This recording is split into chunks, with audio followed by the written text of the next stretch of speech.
فاعبد الله مخلصا له الدين ألا لله الدين الخالص.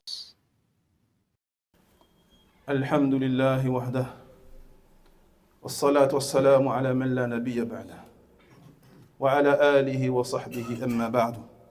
Mes chers frères, mes chères sœurs, en Allah subhanahu wa ta'ala, craignez Allah Jalla wa ala et louez votre Seigneur par rapport à ce qu'il vous a donné comme bienfait dans ce bas monde et religieux, et appliquez ce qu'Allah tabarak wa ta'ala vous a ordonné, comme le fait de vous aimer les uns les autres, de vous entraider les uns avec les autres et de vous unir autour d'un intérêt commun.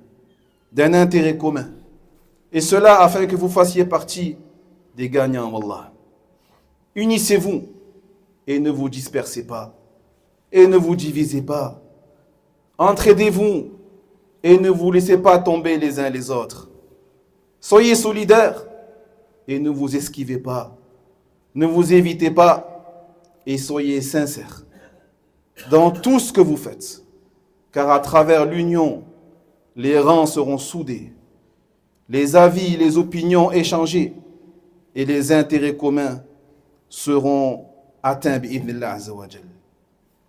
Mais ces intérêts-là, s'ils sont utilisés à des fins personnelles ou à des montées individuelles, cela n'amènera que la perte à cette communauté.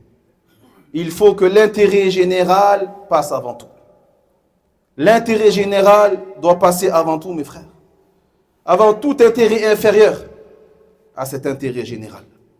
Il est impératif qu'on le concrétise pour ce qu'il est. Il doit être étudié sous tous les angles.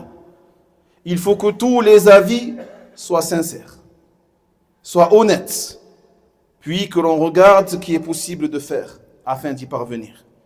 Et qu'il y ait un accord mutuel dans la manière d'y accéder. Car l'être humain, si son intention est pure, pour Allah tabarak wa ta'ala, ainsi que son acte par l'effort et la quête de l'intérêt général, et de la manière la plus efficace possible pour y parvenir, quand il possédera ces deux choses, qui sont, retenez bien, al-ikhlas, la sincérité exclusive à Allah, Jalla Jalaluh, et l'effort dans la réforme. Chacun doit faire des efforts dans la réforme. Dans la réforme de quoi? De la communauté, de la Ummah islamiyya. Lorsqu'on réunira ces deux choses, chacun d'entre nous, eh bien, nos affaires seront saines, bi'idhnillah azza wa jal. Mais si l'une de ces deux choses est délaissée, ou manquante, ou déficiente, ou diminuée, que ce soit la sincérité ou l'effort dans la réforme, l'intérêt général en sera alors diminué proportionnellement à cette déficience. Certaines personnes, quand elles regardent les choses, elles les regardent d'un regard de borgne ou d'un regard limité, d'une seule perspective et d'un seul œil. Mais à cause de cela, il y aura un grand déséquilibre dans les choses. Et l'intérêt général ne pourra jamais être atteint si c'est comme ça. Donc mes frères en Allah, nous devons être comme les enfants d'une seule communauté. Comme les enfants d'une seule communauté. Et nous concentrer sur un objectif commun qui doit être la réforme de cette communauté, cette ummah. D'une réforme non seulement religieuse, mais aussi terrestre. Une réforme religieuse en luttant contre les péchés, contre le shirk, l'association Allah tabarak wa ta'ala, contre l'innovation dans la religion, mais aussi une réforme terrestre en fonction de nos capacités. Mais cela ne sera possible que si nous nous unissons et délaissons les différends entre nous et les conflits qui ne mènent à rien du tout. Peut-être même qu'ils empêcheront de parvenir à un bien souhaité ou détruiront ce qui existait déjà. Quand les rangs seront divisés, ou quand les rangs sont divisés, les passions ainsi que les rancœurs se diffusent. Tant et si bien que chacun se mettra à se soucier de se mettre en avant ou de mettre en avant son opinion personnelle, et ce, même s'il sait pertinemment qu'elle est fausse et qu'elle est contraire à la vérité et à la justice.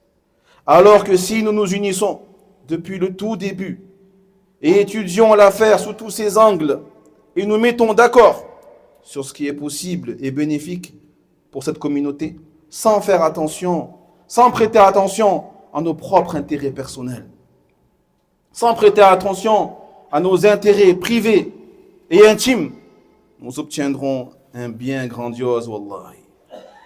Et ayez confiance à Allah. Ayez confiance à Allah, tabarak wa ta'ala, mes chers frères.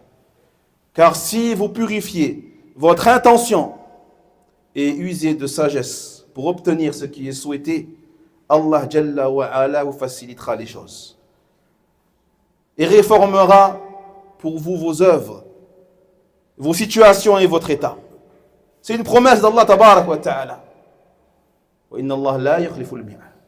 Et Allah ne manque jamais à sa promesse, mes frères. Allah Jalla wa Ala, dans le sens, il dit: ô vous qui croyez, craignez Allah.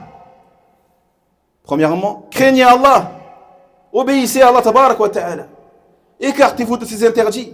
Soyez sincères.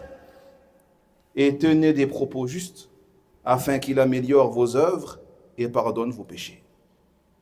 Quiconque obéit à Allah et à son messager obtiendra un immense succès.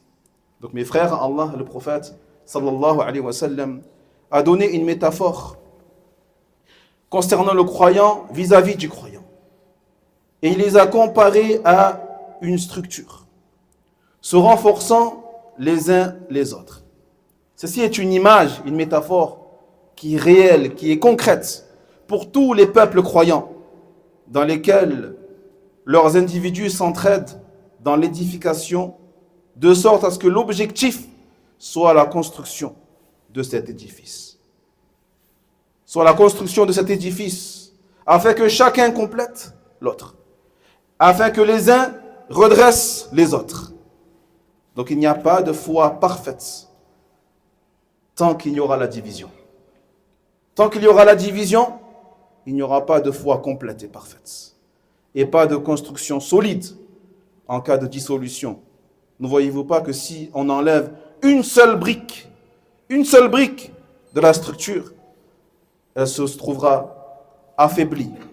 Que dire alors si ces briques sont éparpillées de toutes parts, en discordance, déséquilibrées? Chacune renverserait l'autre et la ferait basculer. Donc mes frères, Allah, ne basculez pas, ne glissez pas, unissez-vous sur la vérité et entraidez-vous sur elle et ne vous éloignez pas les uns des autres injustement.